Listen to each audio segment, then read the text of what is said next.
Hi, everyone. I'm Grant Wall. I'm a journalist. I've been covering soccer for 25 years now, and you can find me at grantwall.com with all my writing.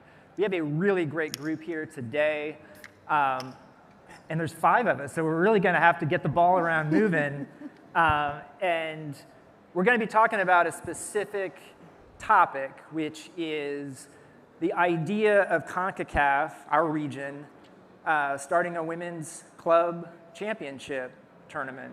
And there's a lot to talk about, and everyone has some really good things that they can add here, and we're going to have a discussion. But I wanted to start. Let's just dive in here. Heidi is with Concacaf. And just to start here, I wanted to get the latest on where are we? Like, what do we know about a potential women's Concacaf club championship? How does that fit in with FIFA's plans for a club women's World Cup? Absolutely. Well, thank you, everybody, for coming to the panel and for the opportunity to be here at Soccerex with such a distinguished group to talk about this very important topic. We're super committed to grow the women's game. I'm sure you followed that we launched our new women's national team ecosystem. In parallel, we've been working on the club system. I can tell you we're ready. We will launch a women's club competition. The name of it, we'll work on it. The timing, we're working on it, especially because, as our president, Victor Montagliani, shared with everybody yesterday, the conversation around future of football is beyond just the Men's World Cup every 2 years. It's the entire calendar. That includes the Men's Club World Cup, Women's Club World Cups, women's, the frequency of the Women's National Team World Cup. So we have been working on a plan. We have multiple versions of that plan so that we can then follow suit once we understand when FIFA is getting ready to launch their competition and how many teams will qualify from the region. And then we can finalize and be ready to go. But we're excited, very committed to it, and we can't wait to share it with everybody when ready. Do we have a date from FIFA on when they would like to start a Club World Cup for women? I think the broader time set would be kind of somewhere in that 24, maybe 25. So we're working towards that. Okay. We got a great group here, so I'm going to start with Esmeralda. And wanted to ask you, I mean, your company, ATA, clearly has found a reason to want to invest in women's club soccer from Europe on your television, including here in the United States. So I really appreciate that as a consumer, what I'm able to see now. Awesome. Why did you think that was something you wanted to invest in?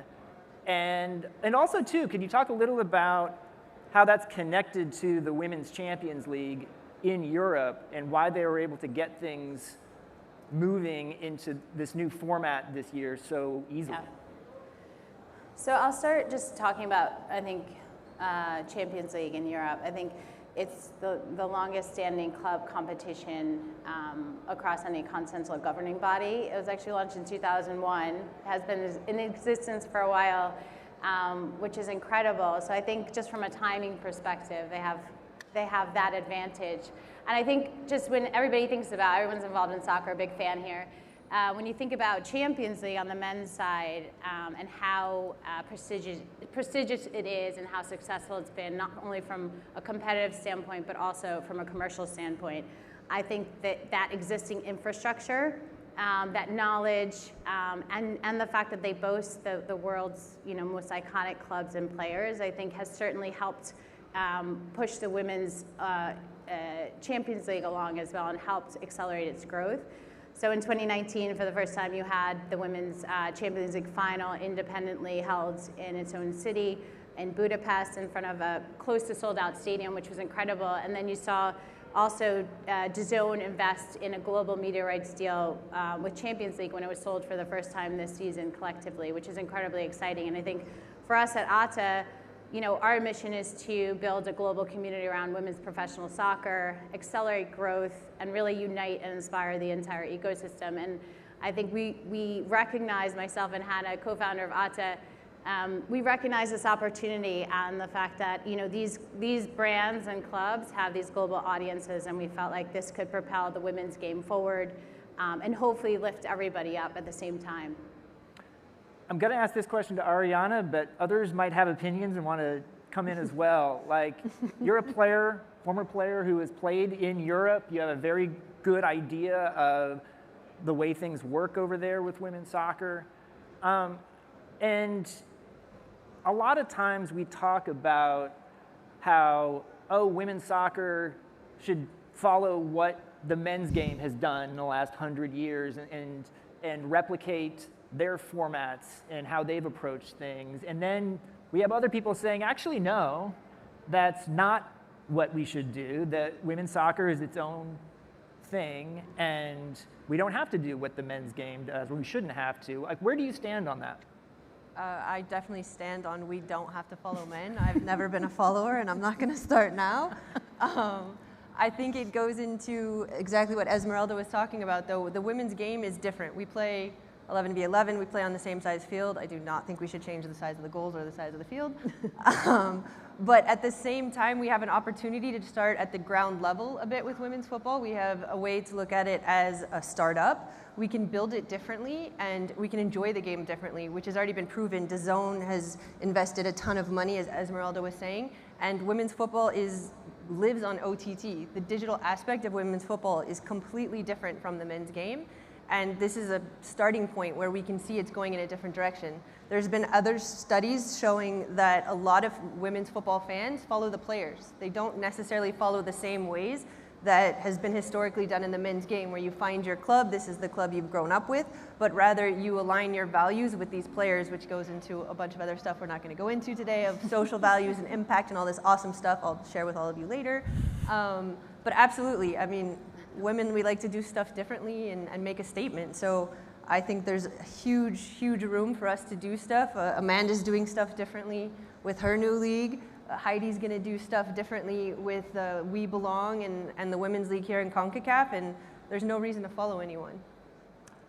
And for Amanda, you've worn a lot of hats in soccer, in women's soccer as well. Currently, you're running the USL Super League, which is going to start next year with an international global calendar. Indeed. We found out this week, which is very exciting. Thanks. Cheers. Thanks. What do you think a women's Concacaf tournament, championship tournament could be? Do you want to see the USL Super League have teams involved in that tournament? And is it going to be possible, in your opinion, to build domestic and continental structures at the same time in the women's game? That's a lot of questions. Take it and away. As the woman who wears a lot of hats, He's I right commend that you're the only one with the hat on the panel, Grant. So, listen, I think I want to actually, you mentioned if someone had something to say about Ariana's topic and doing things differently. So just a little context for the group, the USL is launching this Super League, which is women's professional soccer in 2023. Our league will have 10 to 12 teams in our inaugural season, and we'll run, to your point, on the international calendar, the first American league to do this, from August until June 2024 with a winter break. So good for the group to know that actually the USL is aligning on an international model and thinking about engaging in everything from the international transfer market and the movement of players to the growth in the commercial business globally and what our impact in the United States can be on that. Now, we're thinking differently. We made that decision because that's what we believe is right for the USL and for women's professional soccer today and looking forward. But we're leveraging and leaning into the infrastructure and the learnings in the amazing ownership groups and a league office of 100 people just up the road in Tampa that are already in place to run the USL. So I think in as much as we're making this decision on the calendar and doing things differently for the women, because that's what we believe is right for the women's business, there is a lot of value to be learned and driven and facilitated through men's football and men's, the learnings that we've gathered in the men's game. So, and there are things that we're going to do the same, and there's things that we're going to do different, but whatever that is, it's going to be what's right for the women's professional league, the amateur league below that, and then our academy and youth system, because we're building a full pathway So with that said, yes, do I think that a continental tournament in Concacaf is something we're aiming for? 100%. We would love to be involved and leading the way with our colleagues, with the other women in our region to demonstrate really what elite level professional women's soccer can be and become, and build everything from the platform for players to play at the highest level to the fans to really grow and build this product in a way that demonstrates the highest level. And I think that's what Concacaf has a really tremendous opportunity to do. JP, I want to bring you in.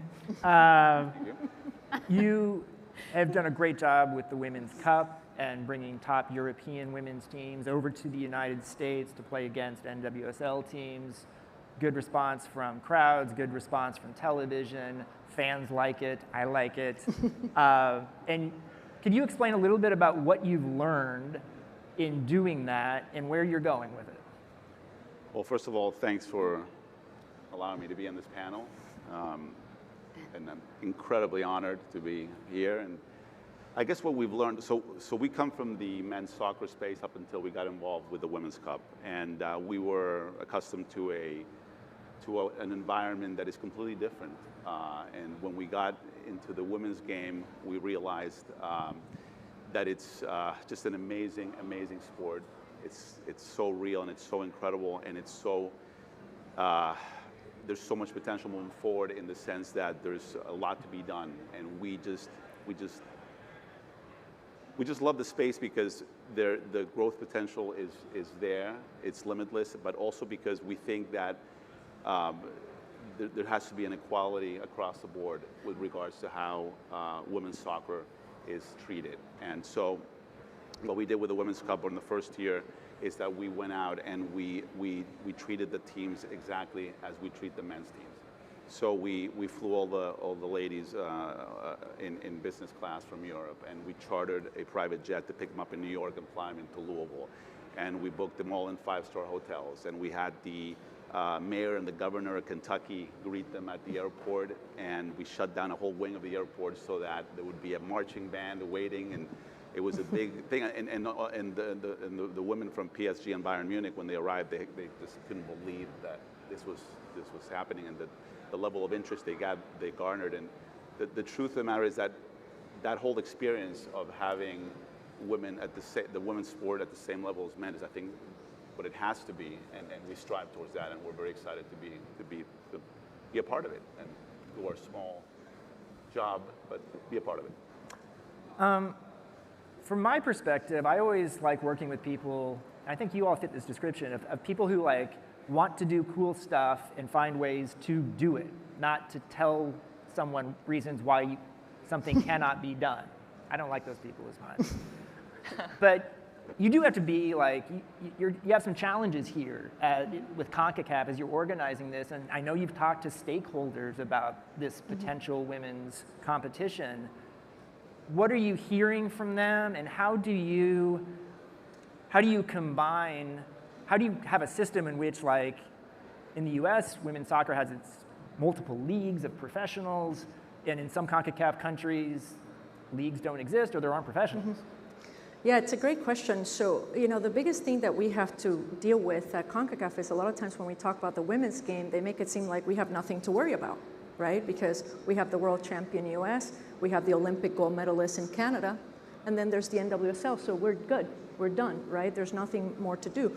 But as I'm sure you heard our president, Victor Montagliani, speak yesterday, we have 41 member associations, right? And our responsibility is to develop the sport of football across the entirety of the region. Is not to develop it just for enough countries. It's all 41, right? And that has been really the commitment. I'm encouraged to see how many people are here involved in this topic. This is where my hope comes from.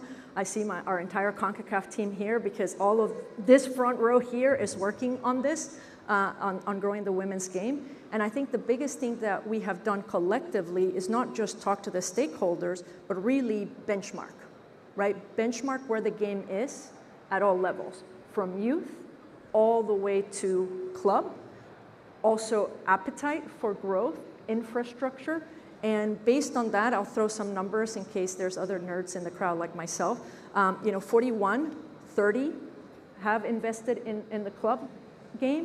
20 are really have a fairly strategic view of where they want to go, but about 8 meet the standards, right? So when we look at this, that's what we're focused on. We're focusing on making that 20, like that 8 move to 20, that 20 move to 31, and that 31 move to 41. That's our hope. And we're going to work with everybody here. Everybody here will get a call as well, because we think it's going to take the collective group to do that. And part of that is having conversations with our stakeholders, our federations, but also our partners. We talk a lot to our TV partners to see what they're hearing, what are they learning from others in terms of success, so we can take all of that into consideration. Because again, a lot of times people see us and say, oh, your job is to put a women's continental competition. No, our job is to develop the sport of football and qualify teams to FIFA competitions. Okay.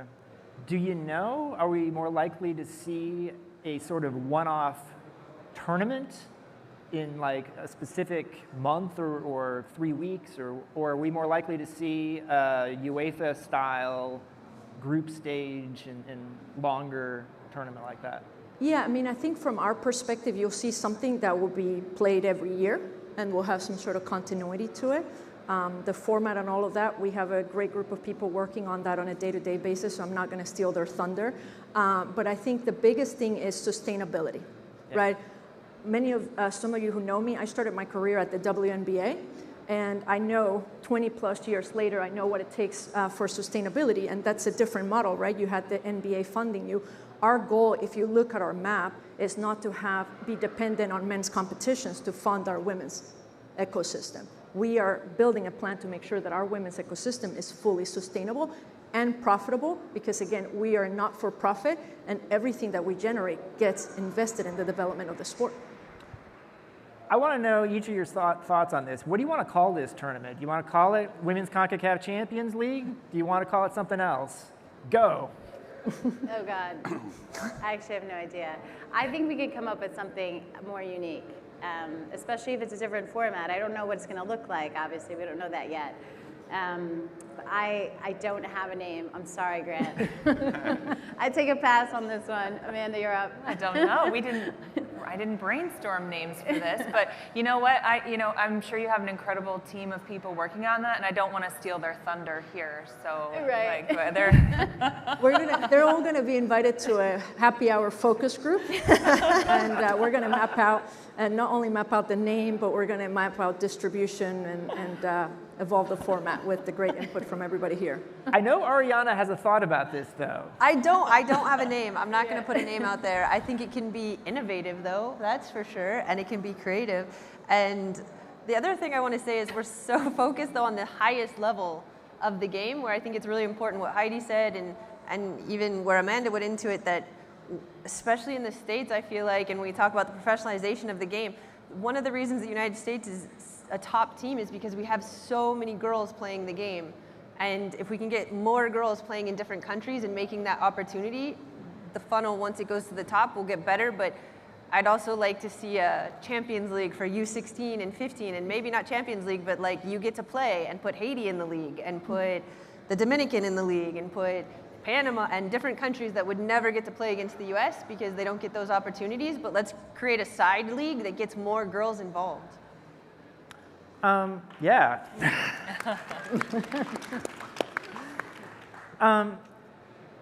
We've seen a lot of discussion about FIFA wanting the men's club or the men's World Cup to come every 2 years.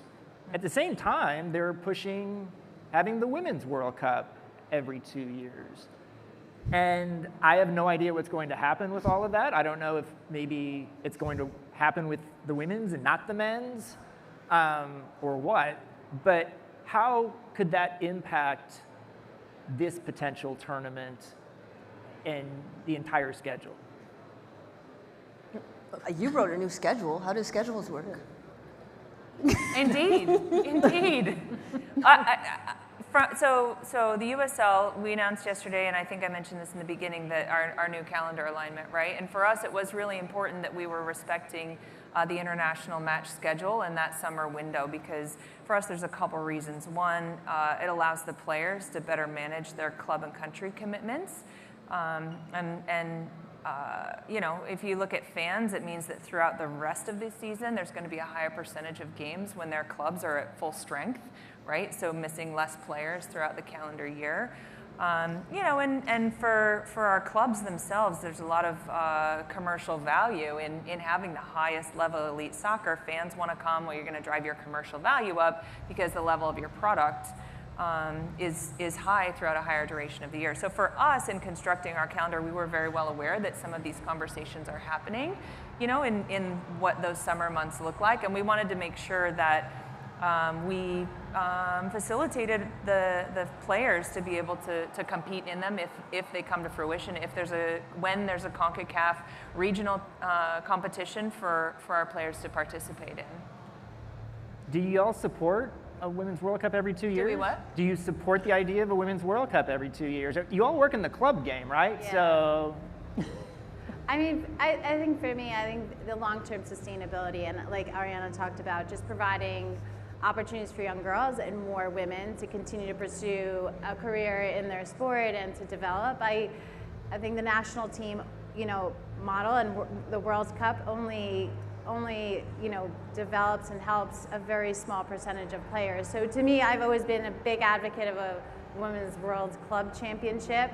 I think for me, that's going to make the bigger impact across the globe, and hopefully that then incentivizes countries to start to invest in women's professional leagues, and you know, you create this kind of FOMO, this fear of missing out, because you know, countries won't want to be left behind. And I think for me, I've always been passionate about a club World Cup, and I think that's going to be, to me, that's more of a sustainable future for female athletes than another World Cup.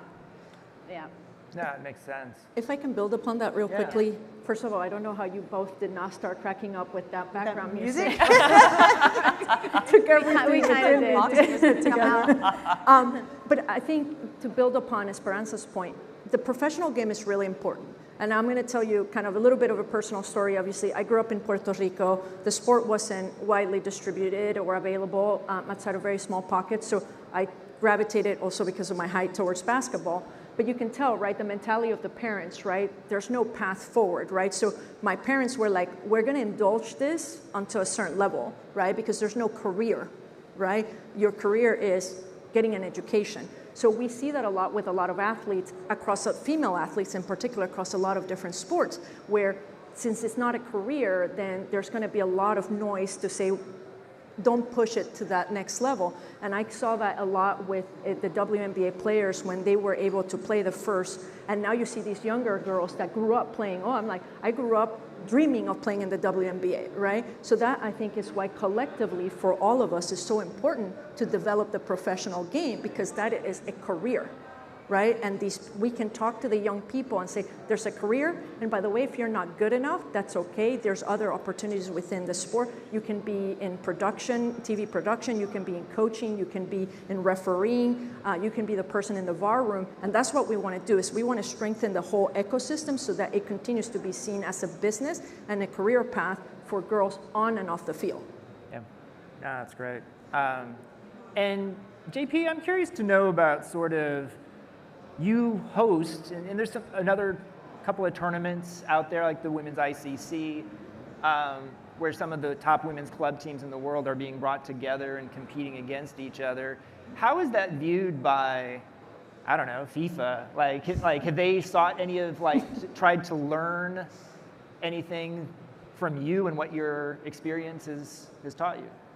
Well, first of all, Heidi and I have been talking all day, and so I think there's a lot to, be done with the federations and the governing bodies of the sport. What we're doing, I guess, is a bit innovative with regards to the club competition at the international level. So Relevance started with the Women's ICC a few years ago, matching up European teams against American teams. We repeated that format last year with a 4-team tournament. But this year we're growing to 6 teams, and we're bringing teams from all over the world. So we're going to have European teams, we're going to have a Japanese team, we're going to have a Mexican team playing against 2 teams from the NWSL. What we learned from that, obviously, is there's a great deal of parity between the United States and Europe, which is fantastic at the club level. So last year, Racing Louisville, which was a first-year franchise, went to the finals against Bayern Munich and won. So a first-year brand from the United States beat a traditional, established, team from Europe, which was, obviously champions of the German league. And then Chicago Red Stars just won nothing to PSG, and they'd won the French league. So of the 4 matches in the tournament, 3 went to overtime, the penalty kicks. So that's really good, and it's fantastic to know that the American club women's soccer is at the same level as the European. Now this year we bring into the mix the Japanese and the Mexicans, and they might be maybe a little bit behind, but hopefully not so far behind. The intention next year is to continue to bring teams from other parts of the world, maybe bring an African team, South American teams, and of course, I mean, look, we'd love to sit down with FIFA. Sure. Why not? And with Concacaf, and just say, here, look, we're here to help grow the game. Yeah. We started this, we got the ball rolling, we got things moving, and now we're here to help grow the game and available if you need us. The idea of parity between North American women's soccer and European women's soccer is an interesting one for me, because every year The Guardian has a list where they have the 100 best female players in the world. And I assume you all saw the list, the most recent one. There were a lot of Europeans on that list this year, to the point where I almost felt like I had to just remind folks who's the world champion right now, because I think US players were not too many of them and not very high on the list. So I think a lot of their voters are based in Europe and they see the European game more. That said, there does appear to be a shift where the European women's club teams are getting more money every year, at least at the top end, and more sponsorships, more television. Is there a real shift going on? Is there a potential that in a few years there won't be as much parity potentially between the North American women's club game and Europe? I think you should start. I'll start on this one. I actually voted on that. I might have been playing in Europe at the time. But I think this sounds really silly, but it honestly also has to do with scheduling. The NWSL had already finished when we started voting. Mm-hmm. Champions League was in full swing. It was the first time that you'd had the preliminary rounds. And so top players were being shown in a different light that were also top of mind, which is unfortunate, but also too, the Olympics had already been quite a while back. The NWSL had finished for a while, and so it's the teams that were up there. I mean, obviously we've all seen that the new rules for men's football, and well, that goes into women's too, with the golden, guys help me out here, not the golden boot, the player of the year for the men's team. This is a different regulation. It's the season and not the full year for almost the same reasons. So I think this has a big difference, and even going into what you said. Oh, the Ballon d'Or. Yes, thank you, the Ballon d'Or. It's more complicated too, where Bayern Munich and PSG were in preseason and hadn't played a season yet, and they were playing in the middle of an NWSL with a very seasoned team that had already been playing together. PSG was putting a team on the field that had never played together because it was new players, so it's a completely different point of the season and things like that. So that's a different discussion, and just the history of the clubs in Europe and the way the season goes and the development and the academy, it shows the game differently. Again, that's where the US has the opportunity through an academy system that's filtering players into a professional league where you're looking up to certain players. I think will have a big impact on the US system and the way the girls are looking up and how they want to play and who they want to play for. With NWSL, it's a little more complicated. Teams keep moving. There's some difficulty in there, and there's not an academy directly with every club to make that funnel into the system. I'm actually curious to ask Ariana a question. No. Because, do I get to stay or I have to? Can I stay? Go for it. All right, so I don't know if people know this, but you're a former PSG goalkeeper. So My past life. Last year, or a year and a half ago. A long time ago. Not so long ago. But you brought up an interesting point. So the European teams were coming in preseason, and the American teams were in the middle of their season. But they were also tired because they were playing a full schedule. So Racing and Chicago had played 3 days before, and they rested a lot of players because they were tired, they were recovering. Then in the finals, they got most of the starters. But the question I have for you is, given equal conditions, how do the American teams today, that were both playing in the regular season, how do they match against the European teams? I think that's a very difficult, complicated question. Especially being an American, you can never count out the American will to win the game, so that's a hard one. But overall, the big clubs overseas that have been playing for a long time, I don't have an answer for you. But even too, looking at the men's games, when the men's teams come over here, and I don't like comparing, but it's a different game when you have those summer tournaments happening. The level of play, they're coming off of vacation, it's different. So going back, it would be great to see a Club World Cup where everybody is prepared and ready to go into a top game, and then we can see what happens. I just want to add, I personally would love to see the top NWSL team go against the Champions League winner. Yes. But I also would love to see like the likes of Barcelona go up against the top NWSL team, because I think the styles are so different. But I think so many people still don't know, and part of like what we're trying to do, and everybody here, is build this club game. Like, so many people still don't know. I go on about this all the time, but we have the Spanish league rights, or some of them, a package on ATA, and Barcelona is incredible. Like, I've never seen a women's team play this way. And I personally, just from a pure soccer perspective, would love to see a competition with Barca going up against the best in the NWSL, given their performance in last year's Champions League. But I don't know if you guys feel the same way. I mean, Yes. that to me excites me like so much. Yeah.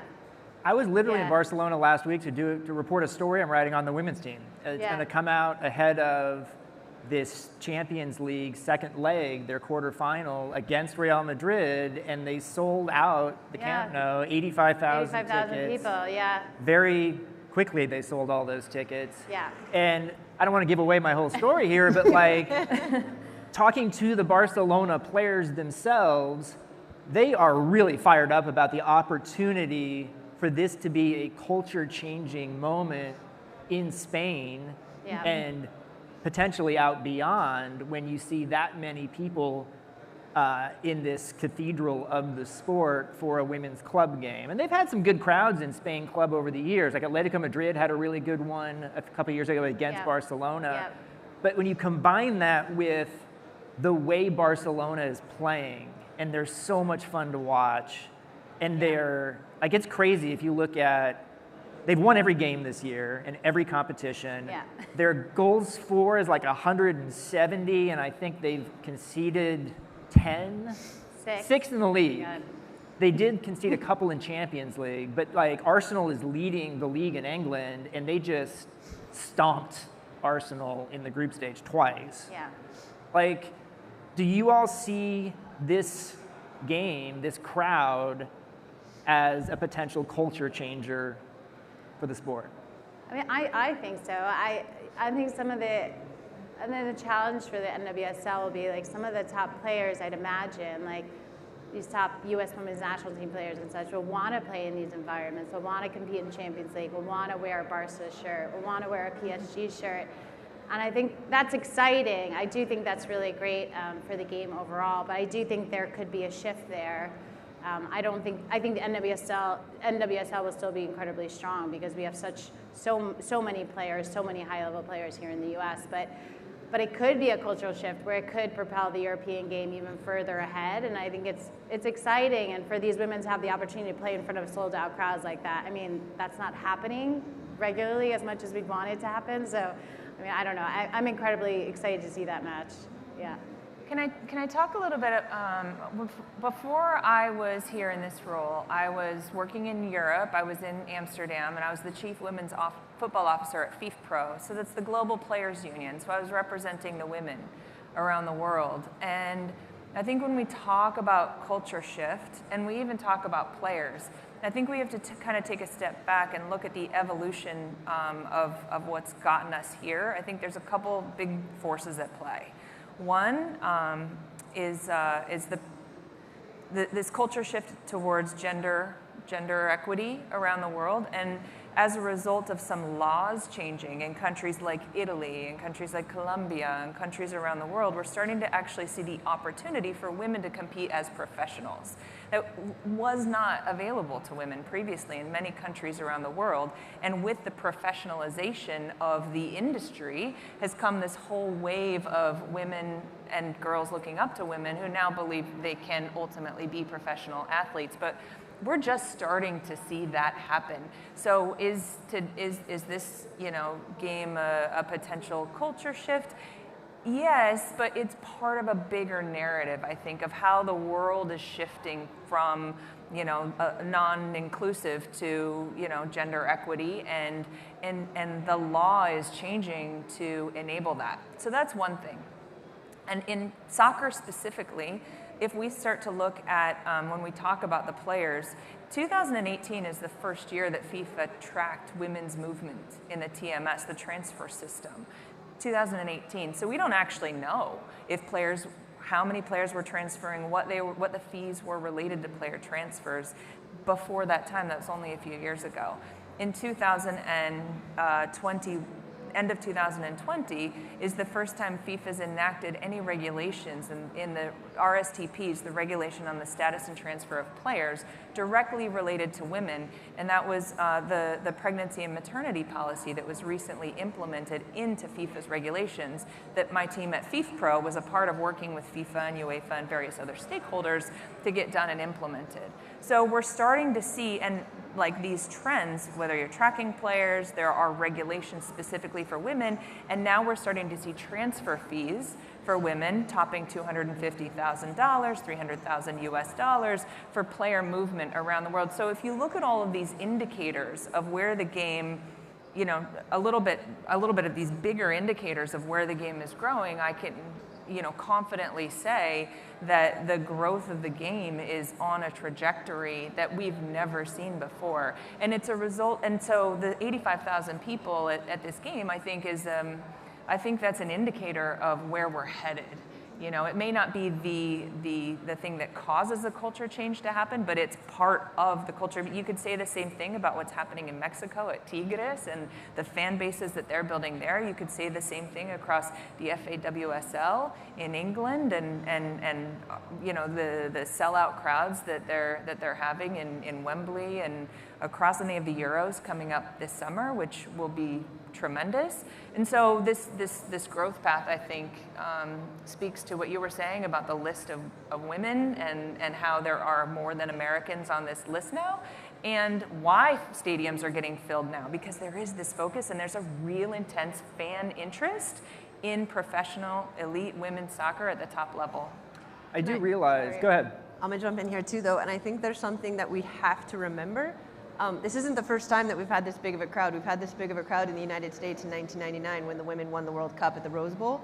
And it's something that gets forgotten a lot, and a lot of women my generation say that in Europe, they didn't have women to look up to, and I did. The 99ers were huge in the United States, and we're starting to forget them, and we shouldn't, because the United States has the ability to bring in a lot of fans, and it's something that we can still focus on. So it's really exciting what's about to happen at Camp Nou, but it's not revolutionary in the women's game. And we need to go back to our past and look at what they did in the marketing and how that game changed women's football for the entire world and changed the trajectory for US soccer. They hadn't won numerous World Cups up until that point. That kind of put them on the map. They'd gone to China and played in '91 and different stuff of the history of the game. But we can't forget what's already happened in this country and how we've had some setbacks in different leagues and things like that, and that the US has started it, and Barcelona's following them, not the other way around.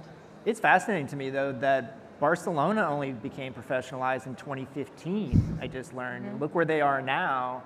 Juventus, Italy, only became fully professionalized in the last year? They're not technically, next actually. season. What's Next that? year. They're Next not season. yet. Yeah. They're not but yet. even, No. But even Next year. Spain, Next year, even okay. if Barcelona was professional, the rest of the league in Spain not. only wasn't it just this fall? It hasn't announced. officially, like, Right. it was supposed to finish, but they've had internal issues and stuff, and there's still complications with how do you professionalize a league when you have the Barcelonas and the Juventuses that can afford to professionalize it, but you have standalone women's teams that unfortunately don't have that money, and if you make the standard of living too high or different stipulations on them, they will fold and you will have a smaller league. So where do you balance who gets to play? Got about 5 minutes left here. This has been awesome. I just want to wrap up, I guess, by asking you what do you want to see happen in the next couple of years in women's soccer, especially at the club level, that will be part of what you're talking about with these sort of foundational changes that have been happening over the years? Yeah, I think everybody here talked about a lot of elements, right? And I think it's the groundswell that's really going to allow this to potentially have a little bit more opportunity to succeed and maybe get to the point that you come to a Soccerex and there's multiple panels talking about different aspects of the women's game. So for me, when I look into the future, I think what I want is complete support across the entire ecosystem, that support from media, right? You still see the numbers. We're developing the leagues and the competitions, but we're still not getting the right level of coverage from a media perspective, right? It's less than 10%. Then you start adding on top of that the support from the brands and the marketing dollars they're ascribing to this when they form over 50% of much of the consumer base for most of the products that are out there. So I think that's what's going to take, and it's investment across all levels. You saw a little bit, sorry to keep going back to WNBA, but getting an equity investment, right?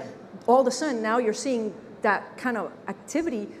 This is a business at the end of the day, and it requires business principles to be able to be successful. So that's what I want to see. It's more amazing, smart people investing behind the business of it and then pushing the people that control the money to help us make sure that it can be successful. Anyone else? What do you want to see? I want to see that we're on this panel and we don't say women's soccer, that we just talk about soccer. And on the other panels, when I'm listening to it and they're talking about soccer and I know that they're talking about men's soccer, that it's not just men's soccer. Or that we categorize them, now we're talking about men's soccer and now we're talking about women's soccer, because I've heard a lot of panels and they're only talking about men's soccer.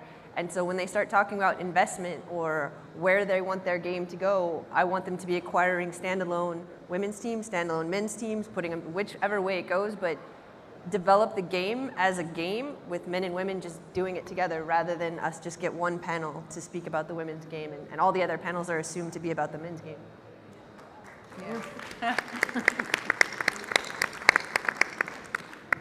I'm going to say three things. The first is, if we're saying, where do we want the women's game to be? I would love to see us get a Women's World Cup here in the United States. I know that's something the Federation is actively working on, so I think that would be a tremendous opportunity for us here in the U.S. The second, I would love to see this. I'm excited for the future of Concacaf and this club competition, and I'm excited to be part of it. And then, lastly for us at the USL, I really genuinely believe that 1 + 1 = 5.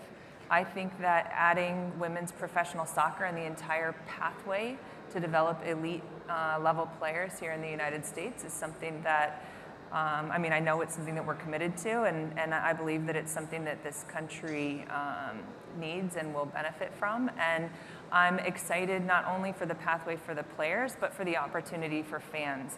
Because in so many of our cities across this country, we haven't had access to elite level professional soccer. And to create those fan bases and that fan experience and that excitement that we've alluded to that we're seeing develop in other countries, and really build that in an authentic manner in communities across this country, I think if I'm looking forward, that's something that we can really think about, and I think it's something truly, truly special. Great, Amanda, that's amazing. I would say, I think to kind of piggyback on what Amanda said, I think the fans, I would love to see fan growth. To me, like we talk about the Camp Nou, but I want to see every single NWSL stadium packed and full and season ticket holders. To me, that energizes, it takes the game to the next level. And I think just inspiring and engaging the grassroots. In the US, we have such an incredible grassroots market. So many players, young players play the game, and to me it's like getting those young players to start to watch. For those of you that are coaches or involved in the youth space, is getting them to support the women's game, getting them to games, getting them to watch and start to cultivate some phenomenal role models, because the game is shifting, it's growing, it's got incredible momentum, and we've got some great leagues and great competitions on the horizon. So I think for me, it's all about the fans. How can we grow the fans together, introduce the women's game more, and come together to really take it to the next level? JP? Look, I couldn't agree with you more. Men's soccer, women's soccer, no, it's just soccer. That's the way we see it. We put the tournament together, this is soccer. And I think from now on, it's got to be just soccer. And I got to tell you something that's super interesting, and I think you guys know this, but the ATPs, the average ticket prices for the women's tournament we ran were exactly the same as the ones for the men's. So the revenue the women generate are exactly the same. The TV distribution money that came in was exactly the same. The sponsorship money that came in was exactly the same. So we ran a tournament where we actually generated more money from it being a women's tournament than a men's tournament. And that's where women's soccer is at today, and that's where it should go in the future. Be exactly equal as the men's game. It's just soccer. Thanks, everyone. This was awesome. Really appreciate Cool. it. Thank you for coming. Thank you.